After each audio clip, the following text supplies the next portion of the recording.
सदाशिवसमारम्भां शङ्कराचार्यमध्यमाम् अस्मदाचार्यपर्यन्तां वन्दे गुरुपरम्पराम्।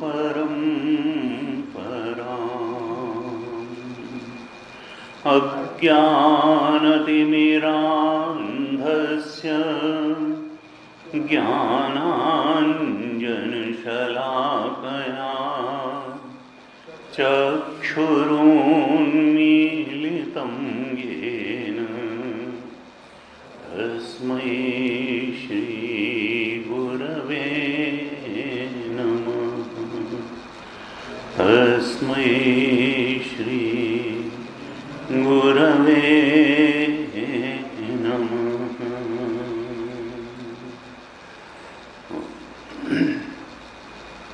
शांति मंत्र का पाठ करें।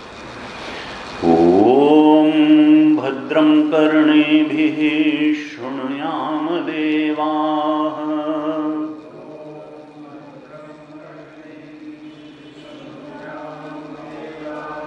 भद्रं पश्येमाक्षभिर्यजत्राः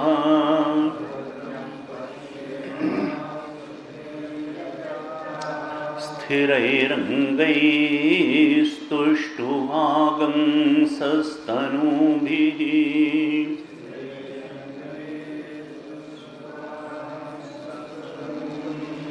व्यशेम देवहितं यदायुः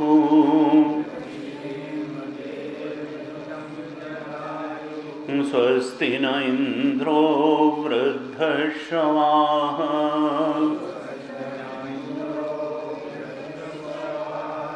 स्वस्ति नः पूषा विश्ववेदाः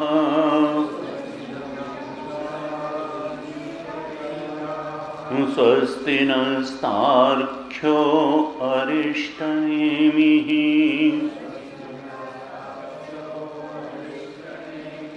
स्वस्ति नो बृहस्पतिर्दधातु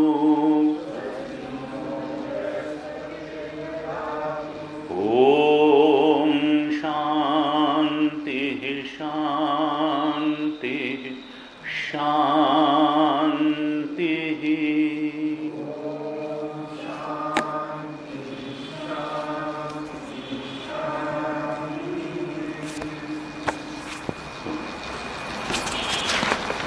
अद्वैत प्रकरण के 17वीं कारिका से पाठ 17th कारिका अद्वैत प्रकरण दोहराइए। स्वसिद्धांत व्यवस्थासु द्वैतिनो निश्चिता दृढ़म् परस्परं विरुध्यन्ते तैरयं न विरुध्यते। अद्वैतं परमार्थो हि द्वैतं तद्भेद उच्यते।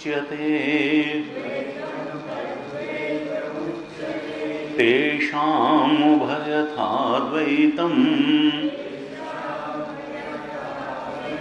तेनायं न विरुध्यते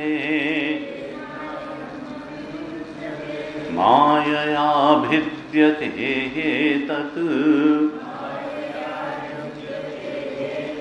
नान्यथाजं कथञ्चन तत्त्वतो भिद्यमाने हि मर्त्यताम् अमृतं व्रजेत् अजातस्यैव भावस्य जातिमिच्छन्ति वादिनः अजातो ह्यमृतो भावः मर्त्यतां कथमेष्यति न भवत्यमृतं मर्त्यं न मर्त्यम् अमृतं तथा प्रकृतेरन्यथा भावः न कथञ्चित् भविष्यति स्वभावेनामृतो यस्य भावो गच्छति मर्त्यताम्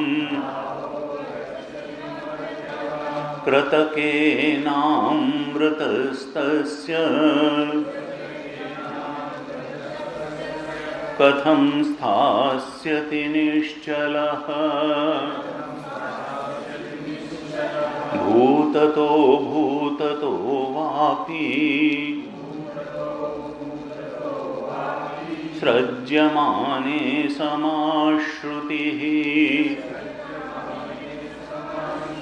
निश्चितं युक्तियुक्तं च यत्तद्भवति नेतरत् नेहनानेति चाम्नायात् इन्द्रो मायाभिरित्यपि अजायमानो बहुधा मायया जायते तु सः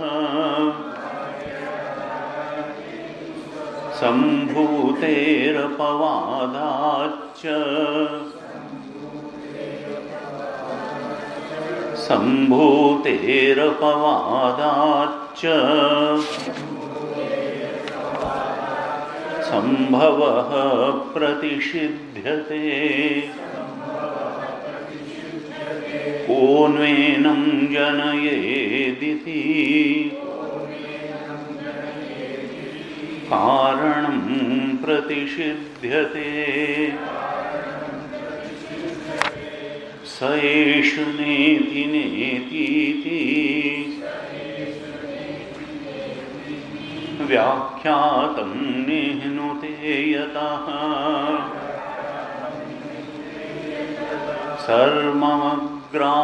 सर्वमग्राह्यभावेन हेतुनाजं प्रकाशते सतो हि मायया जन्म युज्यते न तु तत्त्वतः तत्त्वतो जायते यस्य जातं तस्य हि जायते असतो मायया जन्म तत्त्वतो नैव युज्यते वन्ध्यापुत्रो न तत्त्वेन मायया वापि जायते यथा स्वप्ने द्वयाभासम् स्पन्दते मायया मनः तथा जाग्रद्वयाभासम् स्पन्दते मायया मनः अद्वयं च द्वयाभासम् मनः स्वप्नेन संशयः अद्वयं च द्वयाभासम् तथा जाग्रन्न संशयः मनोदृश्यमिदं द्वैतम् यत्किञ्चित् सचराचरम् मनसो ह्यमनीभावे द्वैतं नैवोपलभ्यते आत्मसत्यानुबोधेन न संकल्पयते तदा अमनस्तां तदा याति ग्राह्याभावे तदग्रहम् अकल्पकमजं ज्ञानम् ज्ञेयाभिन्नं प्रचक्षते ब्रह्मज्ञेयमजं नित्यम् अजेनाजं विबुध्यते अजेनाजं विबुध्यते।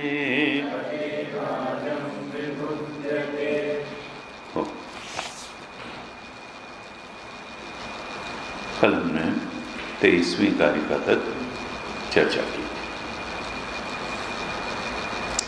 कारिकाकार इस तीसरे प्रकरण में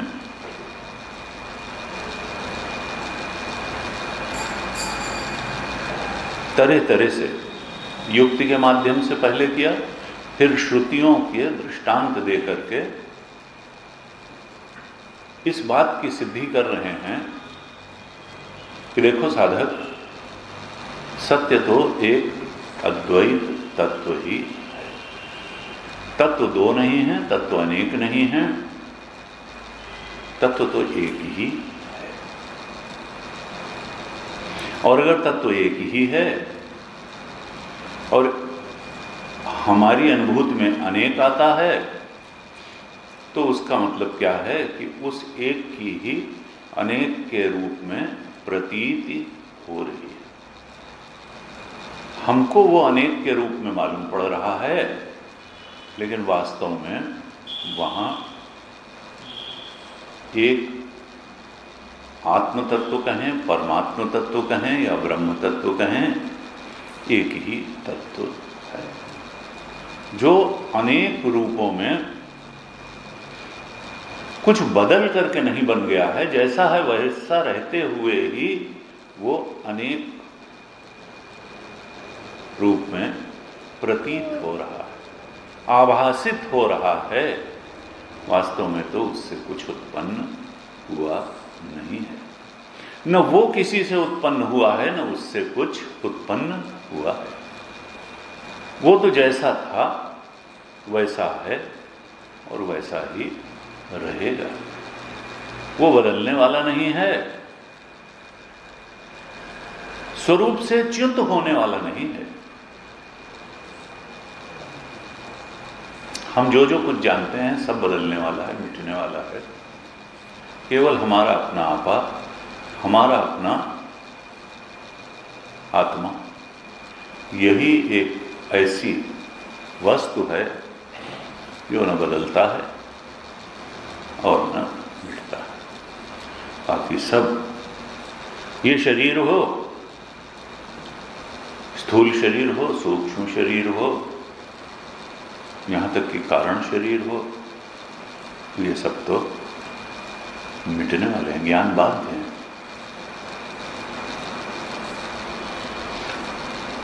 तेईसवीं कारिका में कहा था,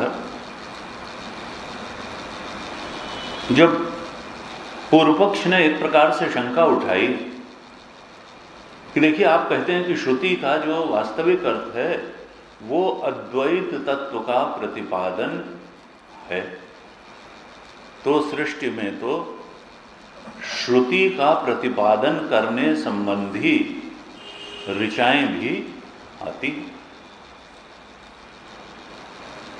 बहुत सी ऋचाएं हैं जो प्रकृति, ये सृष्टि कैसे उत्पन्न हुई इसका बहुत विस्तार से वर्णन करती हैं। इसके कारण का एको हम बहुत श्यामा, एकाकी न रमते, अकेले उसका मन नहीं लगा, उसने कहा मैं एक से अनेक हो जाऊं। बहुत से एक्सप्लेनेशन हैं। जब दोनों प्रकार की श्रुतियां हैं, दोनों प्रकार की ऋचाएं हैं, तो फिर आप यही क्यों कहते हो कि नहीं, श्रुति का वास्तविक अर्थ अद्वैत तत्व का प्रतिपादन ही है। भाष्यकार ने भाष्य लिखा और कारिकाकार ने भी 23वीं कारिका में कहा कि देखो, हमारी अनुभूति का अनुवाद करने के लिए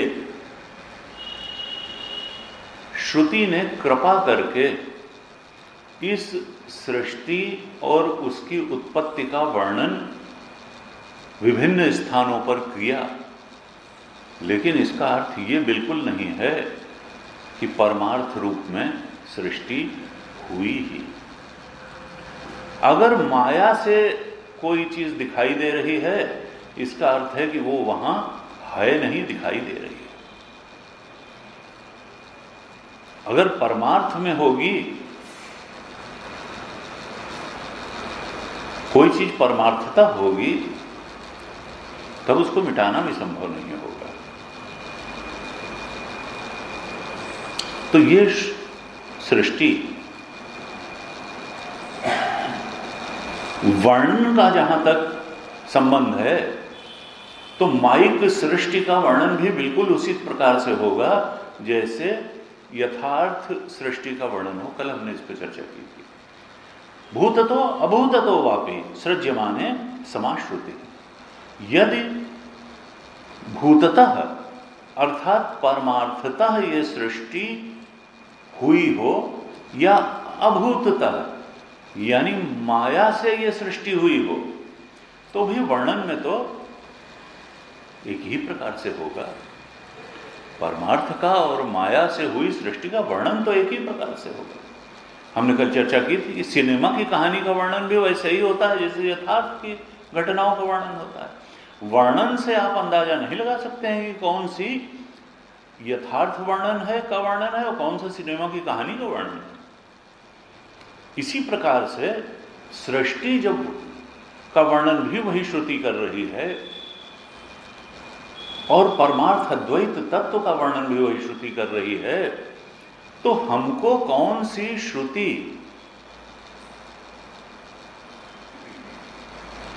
मुख्य है और कौन सी गौण है, कौन सा वेद का अंतिम निष्कर्ष है और कौन सा समझाने के लिए, हमारे अनुभव का अनुवाद करने के लिए केवल श्रुति ने वो बात कही है, ये हमको स्वयं युक्त ढंग से निश्चित करना होगा। कहा निश्चितम युक्त युक्तम च यत्तद् भवति न इतरत्। जो निश्चित और युक्त हो वही श्रुति का तात्पर्य हो सकता है, न इतरत्, अन्य कुछ नहीं हो सकता। अर्थात ये हमको निश्चय करना पड़ेगा कि ये सृष्टि का जो वर्णन श्रुति कर रही है, ये परमार्थता कर रही है या माइक सृष्टि का वर्णन कर रही है, अभूतता कर रही है या भूतता कर रही है। और फिर हमने चर्चा की थी, भाष्यकार ने भाष्य लिखा कि देखो, जब कोई किसी चीज का वर्णन करे और फिर स्वयं ही उसका निषेध कर दे, बाद में उसका निषेध कर दे, तो इसका मतलब क्या है कि निषेध प्रभावी होगा। जब होने का वर्णन किया और बाद में कह दिया, देखो ये तो हमने तुमको समझाने के लिए एक बात कह दी थी, असली बात यह है कि ऐसा कुछ हुआ ही नहीं, असली बात यह है कि ऐसा कुछ हुआ ही नहीं। तो जो निषेध श्रुति है वो सृष्टि श्रुति पर प्रभावी होती है, उसकी अपेक्षा प्रबल होती है। जो सृष्टि श्रुति है वो केवल व्यवहार की दृष्टि से है, और जो निषेध श्रुति है, जो परमार्थतः अद्वैत तत्व का प्रतिपादन करने वाली श्रुति है, जो निषेध श्रुति है, वो परमार्थ का ज्ञान कराने के लिए है, वो व्यवहार की दृष्टि से नहीं है। भाष्यकार ने 2 दृष्टांत दिए थे और कहा था सबाह्याभ्यंतरो ज। ये श्रुति जो है भाष्यकार को बहुत प्रिय है, बार बार इसका दृष्टांत देते हैं। 23वीं कारिका के भाष्य के अंत में ये श्रुति कोट की, कहा सबाह्याभ्यंतरो यजः। श्रुति जब स्पष्ट रूप से कहती है कि देखो बाहर भी वही है और भीतर भी वही है, तो 2 ही तो चीजें होती हैं। अगर बाहर भीतर सब वही है, अद्वैत तत्व ही है, परमार्थ तत्व भी ही है, आत्म तत्व ही है, तो इसका मतलब क्या है कि उसके अलावा जो भीतर दिखता है वो भी प्रतीति मात्र है, और जो बाहर दिखता है वो भी प्रतीति मात्र है, दिखता है, उसका कोई पारमार्थिक रूप से सत्य अस्तित्व नहीं है। दूसरी श्रुति क्या कोट की थी कि यद एकम एव अद्वितीयम अजम अमृतम इति श्रुत्या निश्चितम युक्ति युक्तम च। श्रुति द्वारा बहुत स्पष्ट रूप से निश्चित किया गया, और यही युक्ति युक्त भी है। 23वीं कारिका के भाष्य के अंत में भाष्यकार ने लिखा कि तस्माद श्रुत्या निश्चितम, श्रुति द्वारा यह स्वयं ही निश्चित कर दिया गया, और युक्ति युक्तम च, क्योंकि कारिका में 2 ही चीजें कही थी, ये निर्धारण करने के लिए कि ये श्रुति भूततः है कि अभूततः है, माइक है कि परमार्थ रूप से है, ये निश्चित करना पड़ेगा और युक्ति से निश्चित करना पड़ेगा। भाष्यकार कहते हैं श्रुति ने स्वयं निश्चित कर दिया, और यही युक्ति युक्त है कि एकम एव अद्वितीयम, वो जो तत्व है वो एक है, वो अद्वितीय है, एक ही है, एकम एवं अद्वितीयम, अद्वितीय है। अजम, वो पैदा ही नहीं हुआ, वो किसी से पैदा नहीं हुआ, उसका कोई बाप ही नहीं है और उसका कोई बेटा भी नहीं है, न उसका कोई कारण है न उसका कोई कार्य है। अजम अमृतम, और देखो यहां सब कुछ तो मरणशील है, अगर अमृत है तो वो आत्म तत्व ही है, वही अमृतम है। तदेव श्रुत्यर्थो भवति न इतरत, यही श्रुति का अर्थ निकलता है, इससे अलग कुछ भी नहीं निकलता है। अंतिम बात के भाष्यकार ने 23वीं कारिका के भाष्य में लिखा, तदेव श्रुत्यर्थ भवति न इतरत कदाचित, अन्य कुछ अर्थ निकलता नहीं श्रुति। इस प्रकार से ये 23वीं कारिका में एक बार फिर स्टैब्लिश किया कारिकाकार ने भी और भाष्यकार ने भी कि अद्वैत तत्व ही है, परमार्थतः एकात्म तत्व का ही अस्तित्व है, उसी का पसारा है।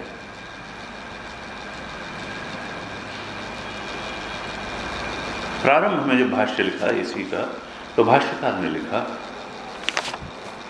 सृष्टि प्रतिपादिका श्रुति है तो अन्य परा, जो सृष्टि की का प्रतिपादन करने वाली श्रुतियां हैं वो असल में कुछ अन्य बात का बोध कराने के लिए हैं। वो सृष्टि परमार्थता हुई है इसका बोध कराने के लिए नहीं है। और वो पहले भी कहते हैं, मैं बता चुका हूं, उपायः सो बता रहा है, वो तो ब्रह्मात्मैक्य बोध कराने का उपाय मात्र है। उपायः सः अवताराय इति अवोचाम, मैं पहले भी बता चुका हूं। भाष्यकार मानवयाद वो जानते हैं कि हम लोग ऐसे स्टूडेंट हैं। गुरु जी कहते देखो हमारे लेवल पे उतर के भाष्यकार बताते हैं कि हम तो भूल ही गए होंगे। तो कहा उपायः सो बता रहे, वो तो इस बात के, इस बोध के अवतरण के लिए ये सृष्टि श्रुतियां हैं कि देखो एक ब्रह्मात्मैक्य बोध में तुम प्रतिष्ठित हो जाओ, क्योंकि आत्म तत्व ही सत्य है। कहते हैं सृष्टि सर्वा गौणी मुख्या च सृष्टि न परमार्थता, सृष्टि चाहे गौण रूप से हो या मुख्य रूप से हो, परमार्थता है नहीं, सृष्टि नहीं है। इस प्रकार से हमने कल ये भी चर्चा की थी कि ब्रह्म सूत्र में चौथा सूत्र कहता है तत्तु समन्वयात्। तो व्यास भगवान ने भी जब ब्रह्म सूत्र लिखा तो प्रारंभ में ही चौथे सूत्र में ही स्पष्ट रूप से कह दिया कि तत्तु समन्वयात्, जो वेद की ऋचाएं हैं, सारी की सारी ऋचाएं, चाहे सृष्टि संबंधी हो, चाहे व्यवहार संबंधी हो, चाहे कर्मकांड संबंधी हो, चाहे उपासना संबंधी हो, उन सबका अंतिम उद्देश्य परमार्थ अद्वैत के बोध में प्रतिष्ठित करना ही है और कोई उद्देश्य नहीं। तत्तु समन्वयात्, उस तत्व के बोध में ही सारी श्रुतियों का अंतिम लक्ष्य है। उसी बोध को कराना चाहती हैं सारी श्रुतियां, अद्वैत में ही जाकर के समन्वित हो जाती हैं। इस प्रकार से ये जो 23वीं कारिका थी, कारिकाकार ने कहा कि देखो अन्य बातों की भी आवश्यकता है। आवश्यकता कर्मयोग कल हमने विस्तार से चर्चा की, आवश्यकता कर्मयोग की भी है, आवश्यकता भक्ति योग की भी है, आवश्यकता ध्यान योग की भी है, लेकिन अंततः जिससे अज्ञान का समूल नाश होगा वो तो ब्रह्मात्मैक्य बोध ही है। जब गुरुमुख से तत्वमसि आदि महावाक्य के उपदेश का श्रवण होगा, बस तब उससे ही जो मूल अज्ञान है, आत्मा का ज्ञान है, उसकी निवृत्ति होगी और तब तत्र को मोह का शोका एकत्वम, फिर कोई शोक नहीं, कोई मोह नहीं, बस एक तत्व में स्थिति हो जाती है। फिर छोटी छोटी बातों में जो व्यक्ति फंसा रहता है कि ये धन पा करके हम सुखी हो जाएंगे, ये भोग पा करके हम सुखी हो जाएंगे, इनसे मिल करके हम सुखी हो जाएंगे, ऐसे अल्प में फंसाओ नहीं होगा। यद अल्पम तन मर्त्यम, जो अल्प है वो मरणशील है, उससे आसक्ति करेंगे दुखी होंगे। यद अल्पम तन मर्त्यम, और यो वै भूमा तत्सुखम, जो सबसे विस्तृत है, जो ब्रह्म है, जो हमारा अपना आपा है, सुख स्वरूप तो वही है। वहां उसका ज्ञान हो गया, मन का बाध हो गया, विषय का भी बाध हो गया। जहां शोक मोह रहते हैं उस मन का ही बाध हो गया, तो फिर शोक मोह कहां से होगा? का वेदांत इसीलिए बिना वेदांत के मैं ब्रह्म हूं यह बोध किसी प्रकार से संभव है। न कर्मयोग से संभव है, न भक्ति योग से संभव है, न ध्यान योग से संभव है। यह केवल और केवल वेदांत श्रवण से ही संभव है।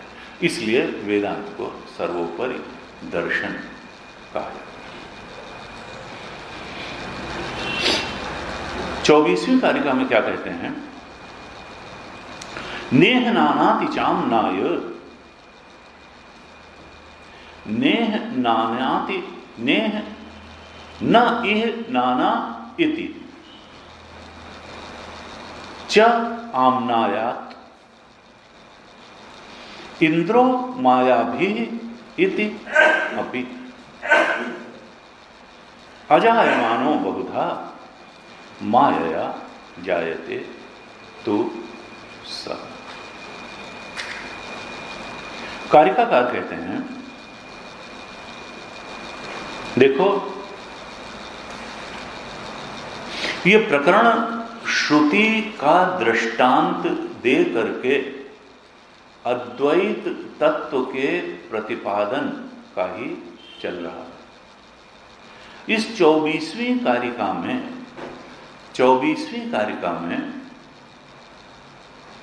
गौड़पादाचार्य जी 3 श्रुतियों का दृष्टांत दे रहे हैं, और भाष्यकार ने जब भाष्य लिखा तो 2 और श्रुतियों का दृष्टांत वहां दे दिया। इस प्रकार से कारिका में 3 श्रुतियों का दृष्टांत दिया और भाष्यकार ने 2 और श्रुतियों का दृष्टांत दिया। कुल 5 श्रुतियों का दृष्टांत दे करके इस 24वीं कारिका के माध्यम से यह सिद्ध किया कि देखो ये परमात्मा जो है ये कुछ बदल करके सृष्टि नहीं बना। परमात्मा जैसा था वैसा रहते हुए ही, अपने एक तत्व के स्वरूप में प्रतिष्ठित रहते हुए ही यह अनेक रूप सृष्टि बन गया। स्पष्ट है कि कोई व्यक्ति एक स्वरूप भी धारण करे रहे और अनेक रूप बन भी जाए तो इसका मतलब क्या होगा कि जो दिख रहा है वो माया से ही दिख रहा है। अगर आकाश बिना बदले हुए जैसा है वैसा रहते हुए ही नीला दिखने लगता है, इसका मतलब क्या है कि नीलिमा दिखाई ही दे रही है। वहां नीलिमा जैसी, नीले जैसी कोई चीज है नहीं। ये नहीं होगा कि हम जाके वहां कपड़ा रंग आए।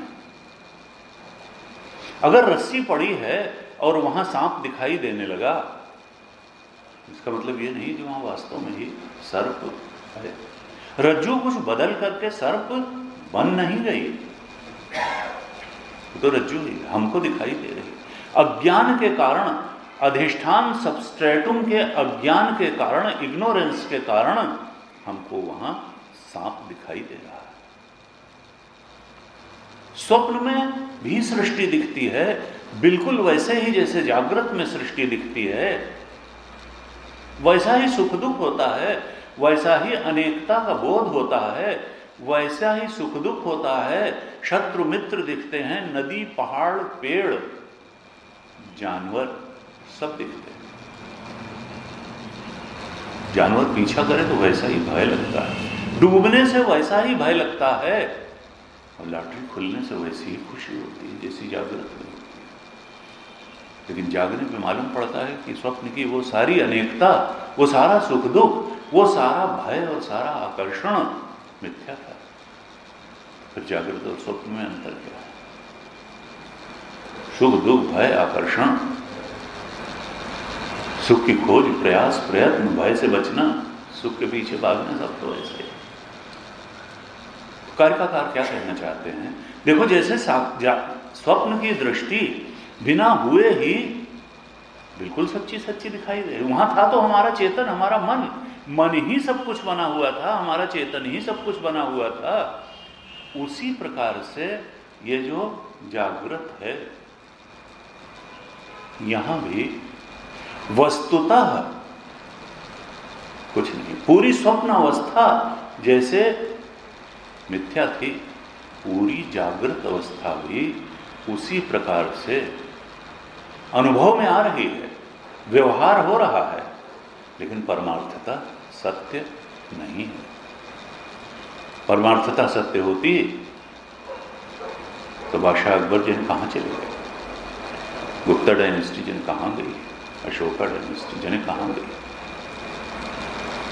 इस संसार में चीजें कहाँ चली जाती हैं कुछ समझ में नहीं आता, बिल्कुल स्वप्नवत विलीन हो जाती हैं। रस्सी में जब सांप दिखाई देता है तब क्या होता है, बिल्कुल हम स्पष्ट रूप से जान सकते हैं कि जो रस्सी थी वो तो सांप बनी नहीं, रस्सी बदल करके सांप बनी नहीं, और दिखाई किसको दे रही थी, हमको। क्यों? क्योंकि हमारी दृष्टि पर अज्ञान का पर्दा पड़ा हुआ था, अधिष्ठान सबस्ट्रेटुम दिख नहीं रहा। तो क्या देखने वाला, जो दृष्टा की दृष्टि थी वो सांप बनी? नहीं, दृष्टा की दृष्टि भी सांप नहीं बनी और रस्सी भी सांप नहीं बनी। अर्थात न तो अधिष्ठान में सांप था और न दृष्टा में ही सांप था। दृष्टा भी बदल करके सर्प नहीं बना, जो अधिष्ठान रज्जु थी, रस्सी थी, वो भी बदल करके सांप नहीं बनी। तो फिर ये सांप आया कहां से? कहा ये सांप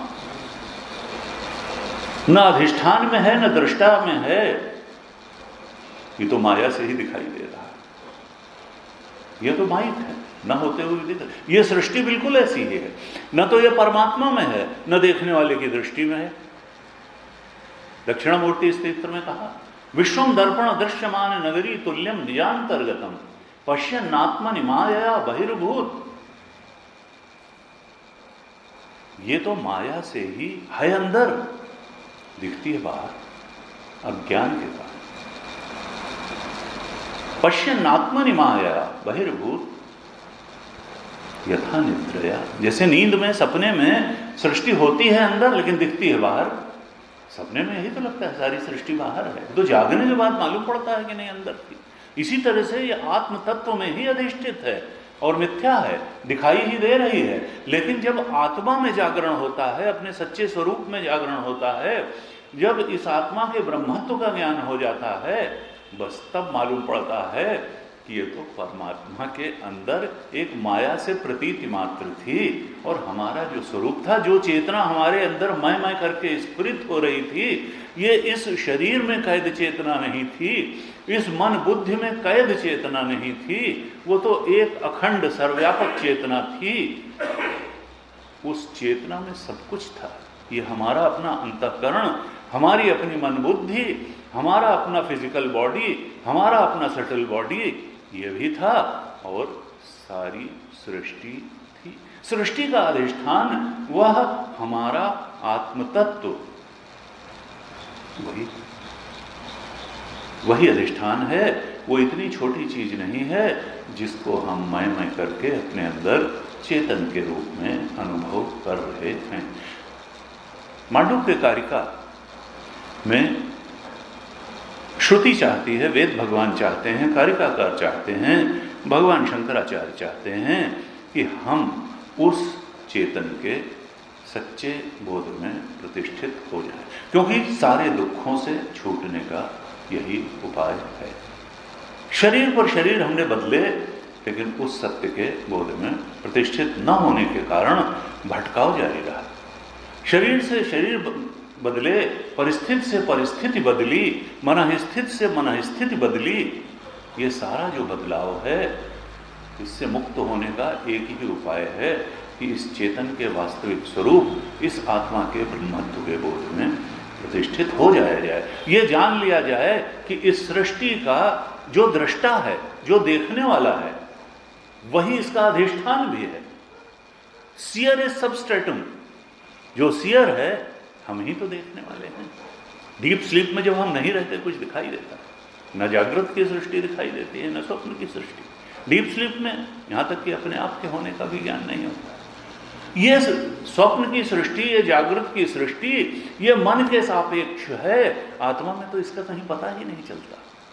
जब तक मन रहता है तब तक यह है या नहीं है ये बात मालूम पड़ती है। इसकी सत्ता मन के सापेक्ष है, बुद्धि के सापेक्ष है, आत्म तत्व के सापेक्ष नहीं। आत्म तत्व तो इससे बहुत ऊपर की चीज है। मन रहते ही इसकी सत्ता है। मन लीन होते ही, डीप स्लीप में जैसे ही मन लीन हुआ, समाधि में जैसे ही मन लीन हुआ, मूर्छा में जैसे ही मन लीन हुआ, ये सृष्टि गई। ये माइक है। जहां इसका अभाव होता है वहीं से इसका प्रकटीकरण हो जाता है।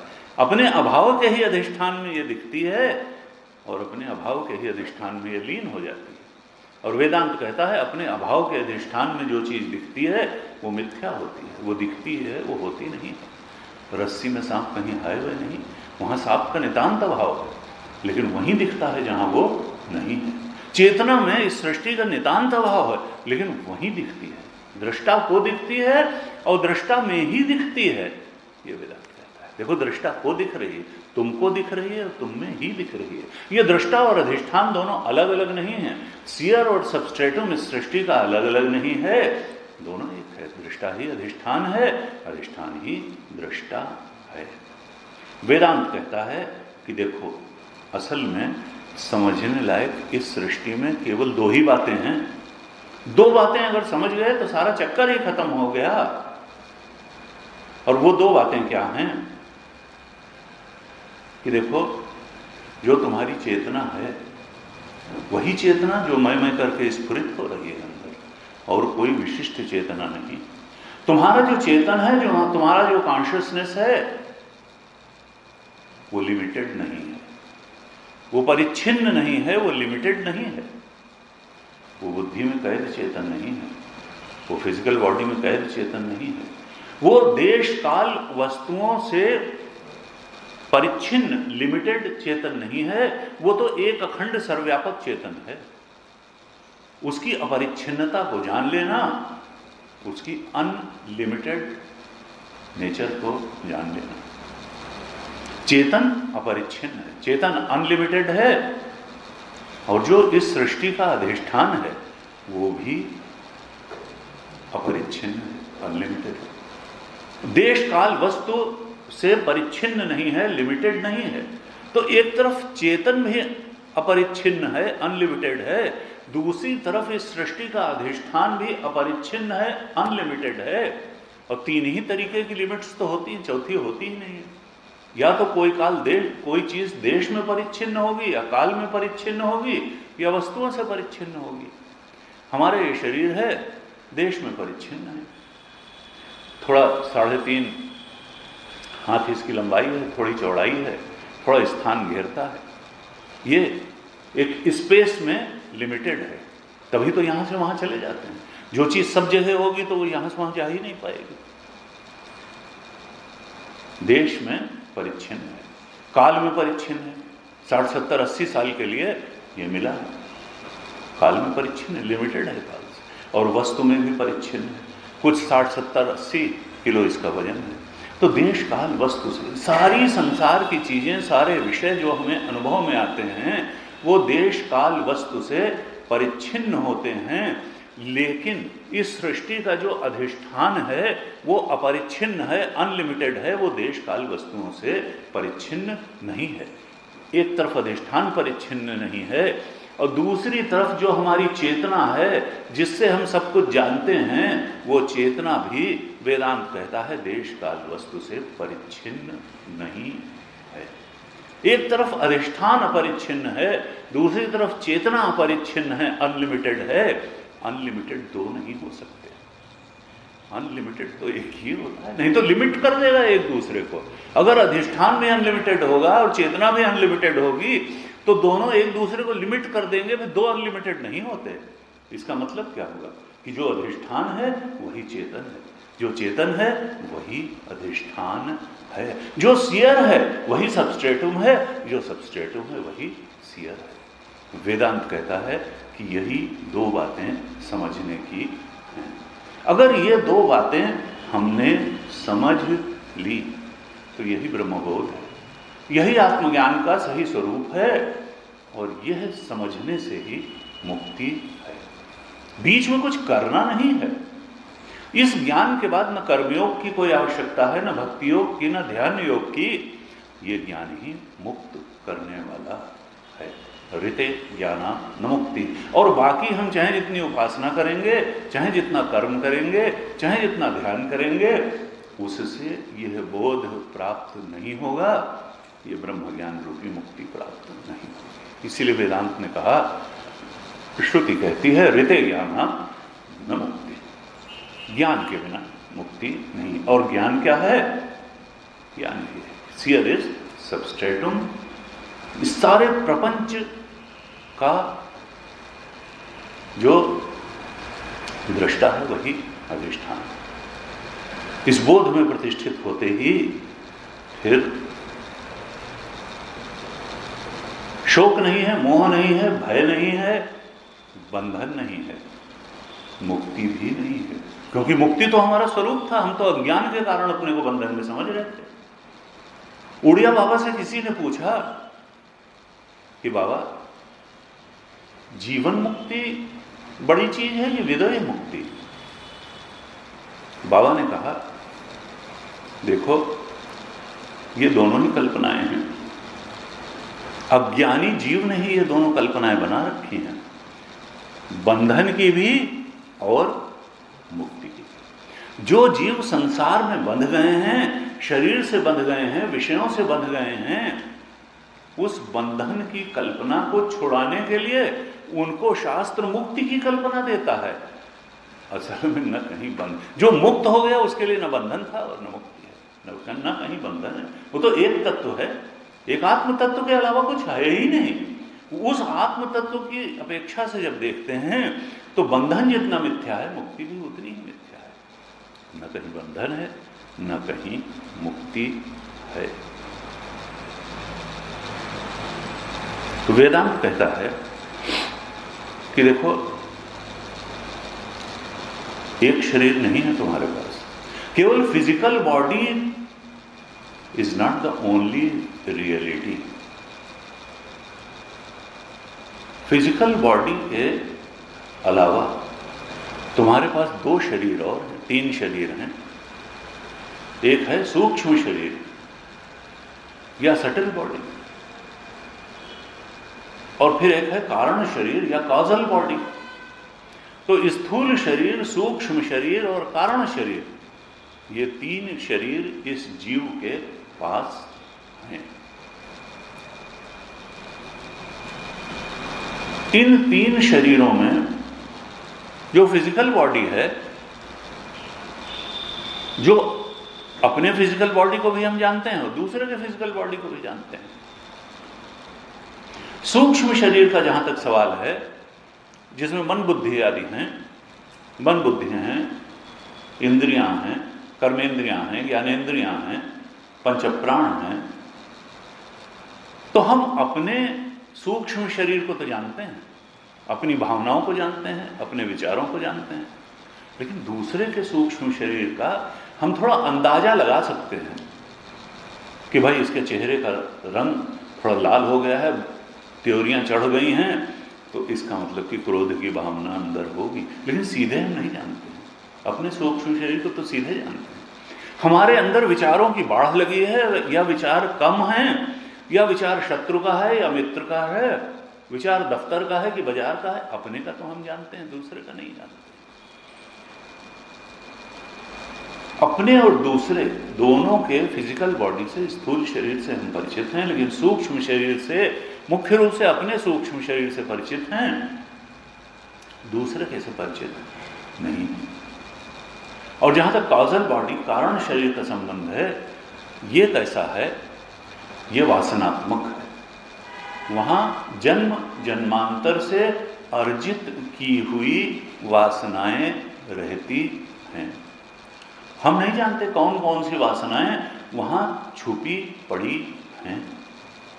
जब उनमें से कोई वासना इच्छा के रूप में सूक्ष्म शरीर में आती है, तब हम जान पाते हैं कि अच्छा, इसका मतलब ये इच्छा, ये वासना के रूप में उस कारण शरीर में छुपी पड़ी थी, वहीं से तो निकल करके आई।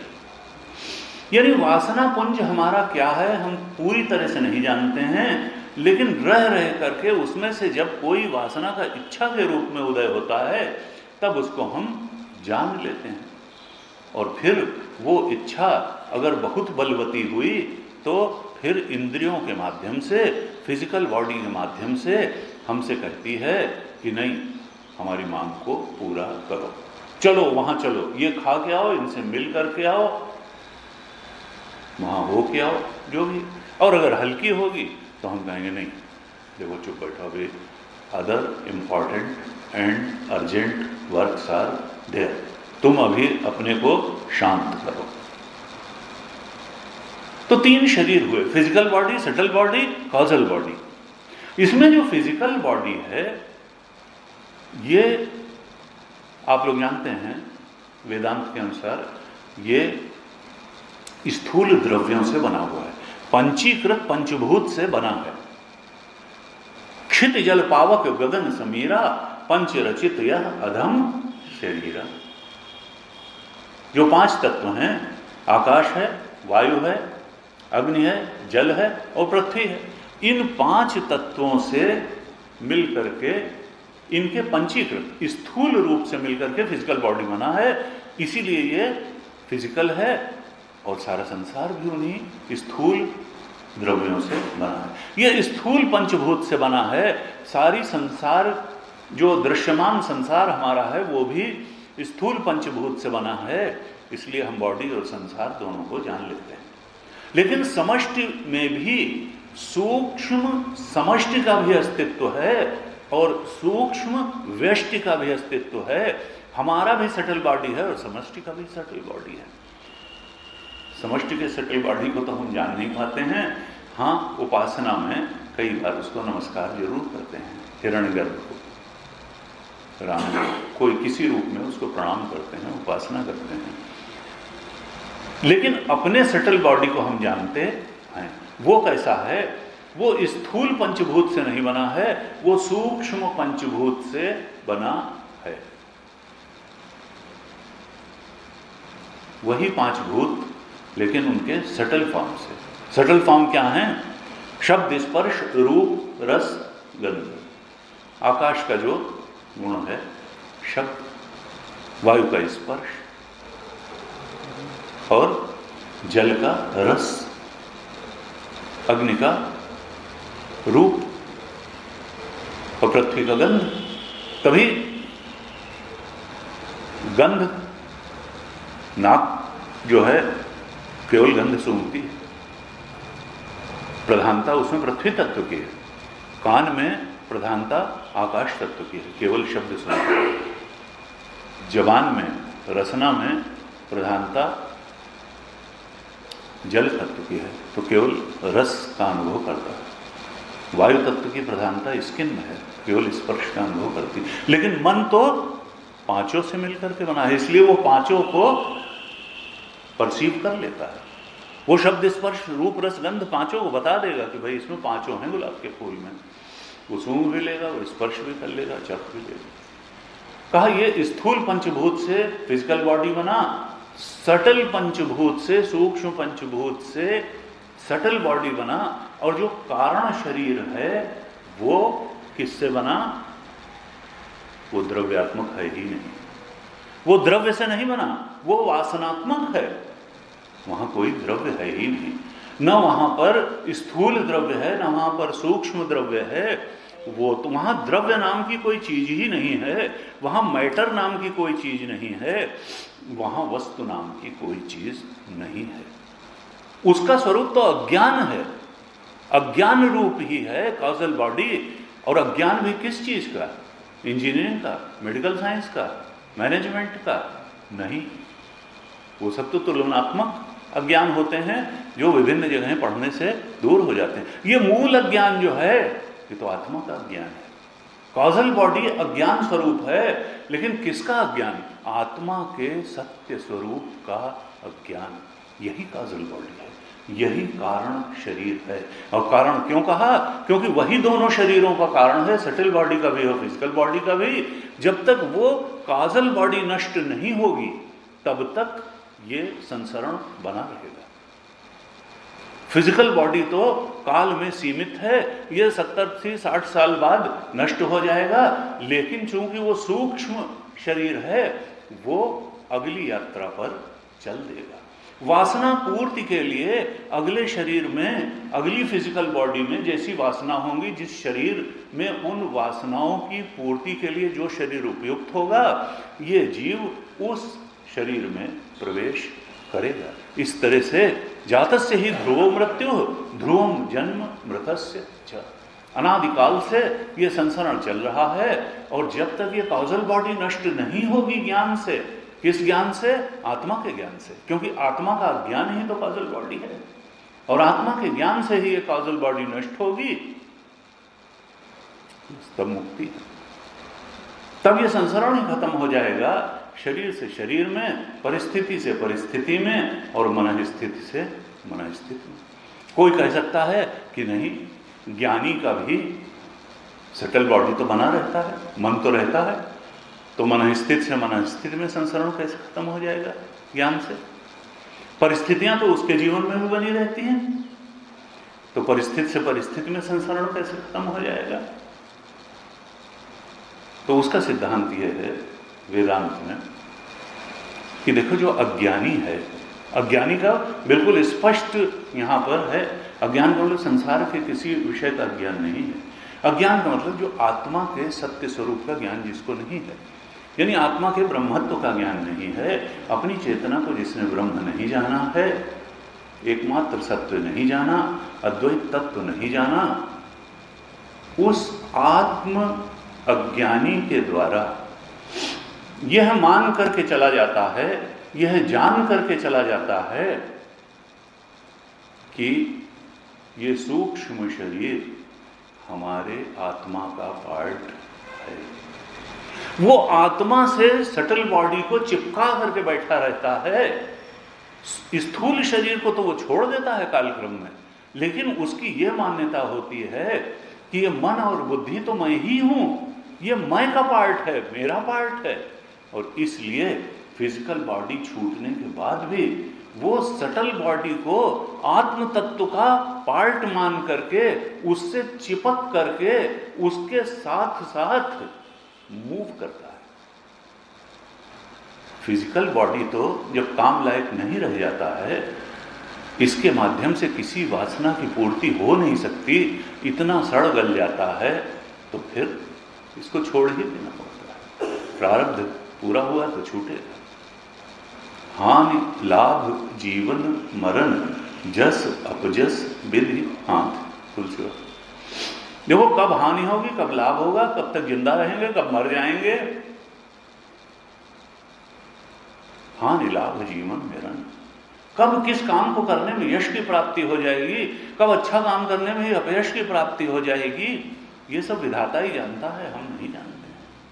कब सांसें रुक जाएंगी, न जाने किस गली में जिंदगी की शाम हो जाए, कुछ नहीं कर सकते। तो कहा देखो, ये जब भी शाम होगी, लेकिन अज्ञान के कारण जो अज्ञानी जीव है, ये सटल बॉडी को अपना रूप मान करके उससे चिपका रहता है और अगले शरीर में चला जाता है। अब ज्ञानी की स्थिति क्या है? ज्ञानी की स्थिति यह है कि ज्ञानी को जब ज्ञान होता है तो वो जान लेता है कि नहीं, ये जो हमारा आत्मा है, सच्चिदानंद स्वरूप, बस यही हमारा स्वरूप है, और ये सटल बॉडी से हमारा कुछ लेना ही देना नहीं है। अज्ञानी उस सटल बॉडी को अपने मैं में चिपकाए रहता है, और ज्ञानी उस सटल बॉडी को फिजिकल बॉडी में फेंक देता है। ये फिजिकल बॉडी के साथ है, इसका हमारे से कुछ लेना देना नहीं है सटल बॉडी का। ये बीच में जो सटल कारण शरीर है, जो अज्ञान है, इस अज्ञान के कारण मैं से सटल बॉडी को चिपकाए रहना, यही संसरण का कारण है। और ज्ञानी जैसे ही उस अद्वैत तत्व के बोध में अपने सच्चिदानंद स्वरूप में प्रतिष्ठित होता है, वो सटल बॉडी को फिजिकल बॉडी का पार्ट देख लेता है, जान लेता है, केवल मान नहीं लेता है, एकदम स्पष्ट रूप से देखता है कि सटल बॉडी से हमारा वैसे ही कोई मतलब नहीं था, जैसे फिजिकल बॉडी को छोड़ता है वो, वैसे ही सटल बॉडी को फिजिकल बॉडी का पार्ट मानता है, अपनी चेतना का पार्ट नहीं मानता है। और इसलिए जब उसका स्थूल शरीर नष्ट होता है, उसी के साथ उसका सूक्ष्म शरीर भी नष्ट हो जाता है, और कारण शरीर तो ज्ञान से पहले ही नष्ट हो गया था, तो बस वो मुक्त हो जाता है, अद्वैत तत्व में प्रतिष्ठित हो जाता है। वेदांत में मुक्ति का यही स्वरूप है। न स्थूल शरीर तुम्हारा, न सटल बॉडी तुम्हारी, कहां चक्कर में पड़ा। काजल शरीर भी अज्ञान रूपी है। इस अज्ञान को नष्ट होते ही मुक्ति अभी और यहीं है। किसी शायर ने कहा, मैं न खुदा था न बंदा था, मुझे मालूम न था। न समष्टि उपहित चेतन में था, न व्यष्टि उपहित चेतन में था। ये उपाधि तो मिथ्या थी। चाहे समष्टि की उपाधि हो, चाहे व्यष्टि की उपाधि हो, चाहे इंडिविजुअलिटी की उपाधि हो, चाहे टोटलिटी की उपाधि हो, ये उपाधि तो मिथ्या थी। टोटलिटी की उपाधि से वही चेतन ईश्वर बन जाता है, खुदा बन जाता है, भगवान बन जाता है।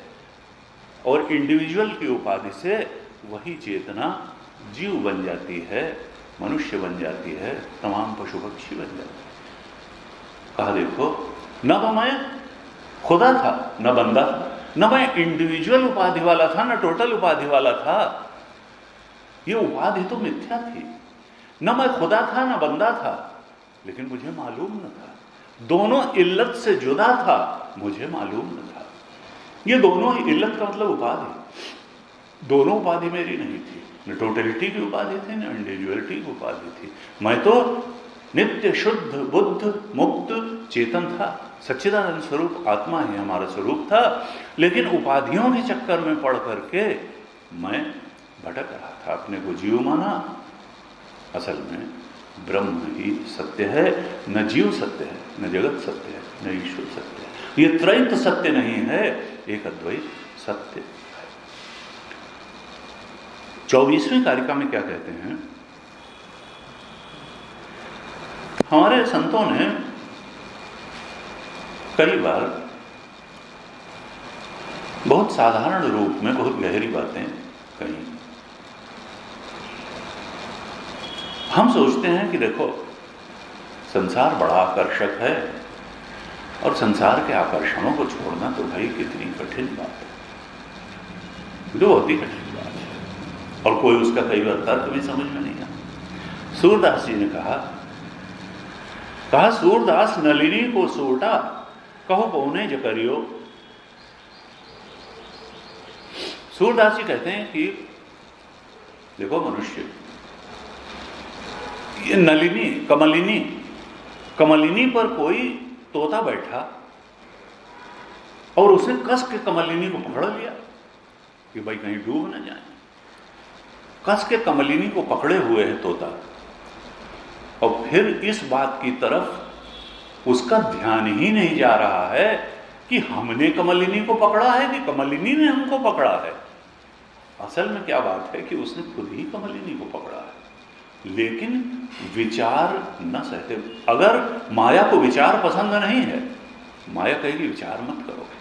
अब तोता तो वैसे ही विचार नहीं कर सकता, मनुष्य तो कर सकता है। कहा सूरदास नलिनी को सोटा, कहा कौने जकड़, किसने उसको जकड़ रखा है, नलिनी ने कि खुद तुमने। कहा इसी तरह संसार को, शरीर को, सूक्ष्म हमने ही जकड़ रखा है। उनके अंदर इतनी ताकत है नहीं, तो मिथ्या है। कहा देखो, ये जो है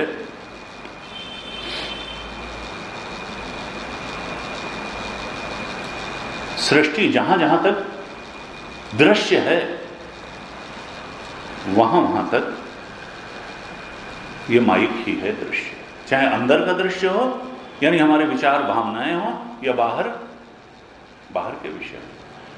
यह दृश्यम तद जड़म तद मिथ्या, वेदांत का सिद्धांत है, आप जानते हैं। जो दृश्य है वो जड़ है और वो मिथ्या है। लेकिन हम अभ्यासवश उससे आसक्त रहते हैं, उसको पकड़े रहते हैं। क्यों पकड़े रहते हैं? सोचते हैं इससे सुख मिल जाएगा, और उसको पकड़ के आज तक किसी को सुख मिला नहीं। विषयेन्द्रिय संयोगात यत्तदग्रे अमृतोपमं परिणामे विषमेव तत्सुखम राजसम स्मृति। परिणाम में विष तुल्य होते हैं। विषय सुख जिस समय भोग के समय तो लगता है वाह क्या बात है, बहुत ही अच्छा, लेकिन परिणाम में तो फिर दुख देना। गीता कहते हैं, भगवान ने कहा कि भगवान की वाणी में सत्य तो नहीं होती। 24वीं कारिका में कहा नेह नानाति चामनाय इंद्रो माया भी इत्यपि अजायमानो बहुधा मायया जायते तु सह। 3 श्रुतियां इसमें भाष्यकार ने, कारिकाकार ने, गौड़पादाचार्य जी ने कोट की। पहले कहा नेह नानयाति चामनाय, क्यों कोट की? कि हो सकता है किसी के मन में शंका उठ जाए कि देखो श्रुति का निश्चय क्या है। श्रुति ने अंतिम निश्चय क्या किया कि अद्वैत तत्व सत्य है या संसार भी सत्य है और संसार को जानने वाले हम भी सत्य हैं और ईश्वर भी सत्य है। त्रैत सत्य है या अद्वैत सत्य है। श्रुति का निश्चय क्या है? परमार्थतः श्रुति क्या कहती है? अंतिम रूप से निर्णय क्या देती है कि सत्य क्या है? कारिकाकार कहते हैं और भगवान भाष्यकार ने भाष्य लिखा कि देखो, अगर श्रुति का उद्देश्य इस सृष्टि को परमार्थतः सत्य बताना होता, इस सृष्टि को परमार्थतः सत्य बताना होता, तो जो सृष्टि विषयक श्रुतियां आई थीं उनका निषेध, उनका निगेशन श्रुति अपने मुख से न करती। चूंकि सृष्टि हुई है, परमार्थतः हुई है, इस बात का निगेशन, निषेध श्रुति अपने मुख से ही करती है। इसका मतलब क्या है कि सृष्टि का अंतिम उपदेश यही है कि सृष्टि वास्तव में हुई नहीं है, यह माइक है। और उसके लिए दृष्टांत दिया, नेह नानाति चामनाय। आमनाय का मतलब होता है वेद, अपौरुषेय वाणी, भगवान की वाणी आमनाय। कहा नेह नानाति किंचन। हमने पढ़ा, कठोपनिषद पढ़ा, तो उसमें यह श्रुति आई थी, न ही यह नाना इति किंचन। यहां नानात्व नाम की कोई चीज ही नहीं है। हमें तो दिखाई देती है, हम तो नानात्व न हो तो व्यवहार कैसे करेंगे? कहा नहीं, तुम व्यवहार कर रहे हो, तुमको दिखाई दे रही है, तुम वो सब ठीक है, लेकिन परमार्थता यहाँ नानात्व तो है ही नहीं। परमार्थता तो एक आत्मतत्व ही है। श्रुति ने अपने मुख से कहा, ना ये नाना इति किंचन, यहां नानात्व नाम की कोई चीज नहीं, द्वैत है ही नहीं, डुअलिटी नहीं है। यहां एक तत्व है, अद्वैत है। द्वैत का निषेध किया इस श्रुति से। फिर एक श्रुति है, इंद्रो माया भी पुर रूप ईयते। यह श्रुति आई, बृहदारण्यक उपनिषद की श्रुति है। इंद्र का मतलब क्या है? परमात्मा, आत्मा। इंद्रो माया भी, वह परमात्मा इंद्र। वेदों में परमात्मा के लिए इंद्र शब्द भी आया है। इंद्रो माया भी, वह परमात्मा माया से पुर रूप, पुरु का मतलब है अनेक, अनेक रूप भासता है। ईयते, वह परमात्मा माया से अनेक रूप भासता है। एक श्रुति में कहा न यह नाना इति किंचन, यहां अनेकता है ही नहीं, द्वैत का निषेध किया। और दूसरी श्रुति से कहा इंद्रो माया भी पुर रूप ईयते, तो फिर यह अनेकता दिखाई क्यों देती है? कहा वह परमात्मा ही माया से अनेक रूप दिखाई देता है। तत्व तो मिट्टी है, उसी से कहीं घड़ा बन जाता है, कहीं सुराही बन जाती है, कहीं सपोरा बन जाता है, कहीं कुल्हड़ बन जाता है, कहीं कुछ बन जाता है। तत्व तो एक है। इंद्रो माया भी पूर्व, वो तत्व एक है, लेकिन अज्ञानी जीव को अनेक रूप होकर दिखाई देता है। माया से ही अनेक रूप होता है, वास्तव में नहीं होता। दूसरी श्रुति ये कोट की। तीसरी श्रुति क्या कोट की? तीसरी श्रुति भी बृहदारण्यक की है। कहा अजायमानो बहुधा विजायते। वो है कैसा? अजायमान है। अजायमान का मतलब जिसमें जायमानता नहीं है। जायमान का मतलब क्या है?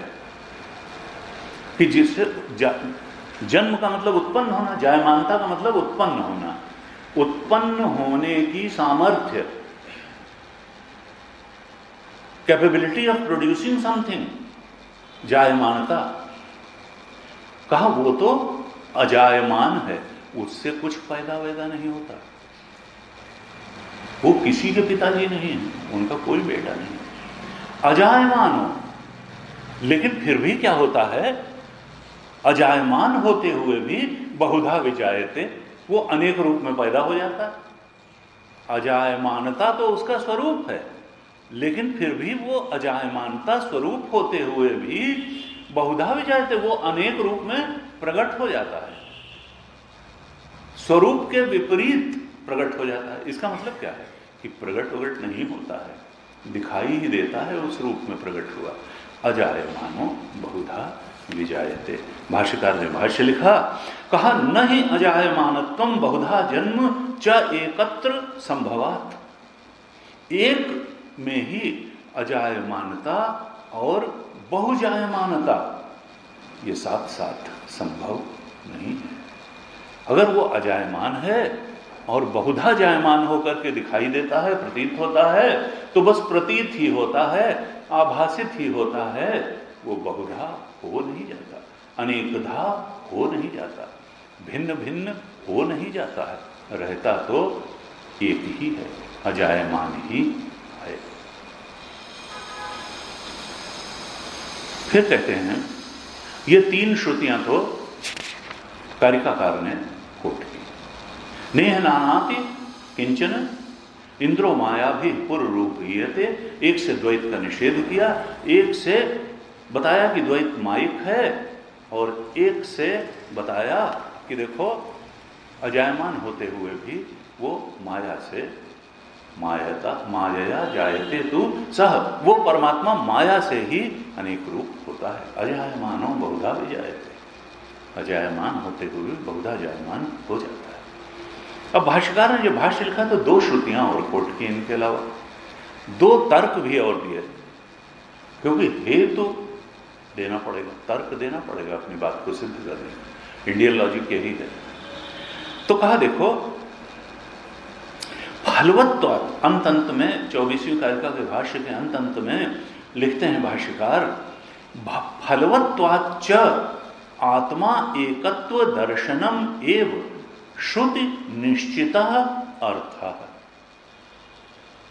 फलवत्वाच्च, देखो किसी भी चीज का अंतिम निष्कर्ष क्या माना जाता है कि जो फल वो बताए वो फलश्रुति घटित होनी चाहिए। तो उपनिषद और वेद इनकी फलश्रुति क्या है, फल क्या बताते हैं? कहते हैं दर्शन तो वही ठीक है जो कि एकत्व दर्शन रूप जिसका फल हो। आत्मा एकत्व दर्शनम एव, जिसका फल हो, यानी आत्मा के एक है ऐसा दर्शन ही जिसका फल हो। श्रुति तो वही वास्तव में अंतिम फल वाली, निष्कर्ष वाली मानी जाएगी। क्यों? क्योंकि कहा कि श्रुति है कि तत्र को मोह कोशो का एकत्वम अनुपश्यता। जब एकत्व को देखने लगता है यह जीव, इस सृष्टि का अधिष्ठान एक है, जो हमारा भी अधिष्ठान है, जो दृष्टा है वही अधिष्ठान है। जब उस एक तत्व को देख लेता है, अद्वैत तत्व को देख लेता है, तब शोक और मोह के पार चला जाता है। ये फल बताया। जब तक एकत्व दर्शन नहीं होगा तो जीवन से शोक और मोह अंतिम रूप से नहीं जाएगा। ये जो फल बताया, फलश्रुति बताई उपनिषद ने, वो आत्मा के एकत्व दर्शन के ज्ञान से ही बताई। इसका अर्थ क्या है कि श्रुति का अंतिम निष्कर्ष है आत्मा के एकत्व को जान लेना, उसको अद्वैत तत्व के रूप में जान लेना। ये एक हेतु दिया। फिर अंतिम पांचवा हेतु क्या देते हैं कि एक चीज होती है कि श्रुति का अर्थ क्या है, कि किस चीज की उसने सराहना की और किस चीज की निंदा की। हम जिस चीज की निंदा करते हैं इसका मतलब कि वो हमारा मंतव्य नहीं है, वो प्राप्तव्य नहीं है, क्योंकि हमने उसकी निंदा की। और जिसकी सराहना करते हैं वही तो हमारी बात का मतलब होता है।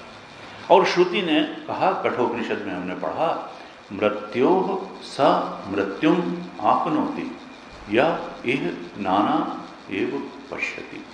वो मृत्यु को ही प्राप्त होता रहता है जो यहाँ नानात्व का दर्शन करता रहता है। अर्थात नानात्व दर्शन की श्रुति ने निंदा की। मृत्यु वो मृत्यु, ये भी नहीं कहा मृत्यु से जीवन प्राप्त होता है, फिर जीवन से मृत्यु ना कहा, मृत्यु से मृत्युम गच्छति, वो बार बार मरता रहता है जो यहाँ नानात्व का दर्शन करता है। अर्थात जो अधिष्ठान एकता का दर्शन नहीं, आत्म तत्व के एकत्व का दर्शन नहीं करता है, संसरण में पड़ा रहता है। मृत्यु समृत्युम आपनोति या ये नाना एव पश्यति। और कहा कि एकत्व दर्शन जिसको हो जाता है, आत्मा के एकत्व का दर्शन जिसको हो जाता है, वो शोक मोह के पार चला जाता है। इस प्रकार से 5 श्रुतियों के द्वारा कारिकाकार ने और भाष्यकार ने ये इस्टेब्लिश किया और प्रेरित भी किया कि देखो आत्मा के एकत्व के बोध में हे साधक तुम प्रतिष्ठित हो जाओ, क्योंकि जीवन की समस्या का, जीव की समस्या का यही अंतिम रूप से निदान है, यही मुक्ति है, यही चरम और परम प्राप्तव्य है। और मनुष्य में ही फ्री विल है, इसलिए मनुष्य ही स्थित इस बोध को प्राप्त हो सकता है। अन्य योनियाँ भोग योनियाँ हैं, इसके पहले कि ये जीवन समाप्त हो, हमको इस बोध में प्रतिष्ठित होने के लिए पूरा प्रयत्न कर लेना चाहिए। श्रुति का यही आह्वान है, गौड़पादाचार्य जी और शंकराचार्य जी का यही आह्वान है, वेदांत का यही आह्वान है। भगवान करे परमात्मा और गुरुओं की कृपा हम पर बरसे और हम उधर बढ़ें। ओम पूर्णमदः पूर्णमिदं पूर्णात् पूर्णमुदच्यते पूर्णस्य पूर्णमादाय पूर्णमेवावशिष्यते। ओम शांति शांति शांति। हरि ओम श्री गुरुभ्यो नमः। हरि ओम।